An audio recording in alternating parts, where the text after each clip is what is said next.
মৃত্যুর মুখে রোহিণী সম্পূর্ণ জানতে হলে চ্যানেলটি সাবস্ক্রাইব করে ভিডিওতে লাইক দিয়ে দেখতে থাকুন। কোন গোপনে মন ভেসেছে সিরিয়ালের নতুন প্রমোতে দেখা যায় রোহিণীকে অন্য একটা ছেলের সঙ্গে জোর করে বিয়ে দিয়ে দেয় অপরাজিতা এবং বিয়ের মাঝে সেবার মালাবদল সিঁদুরদান সবকিছু হয়ে যাবে ভাব সিঁদুরদান দেবে।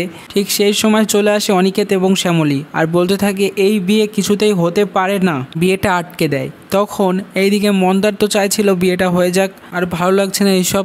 যখন বিয়েটা না হচ্ছে তখন অনিকেতের ওপরে রেগে গিয়ে অনিকেতকে মারতে থাকে।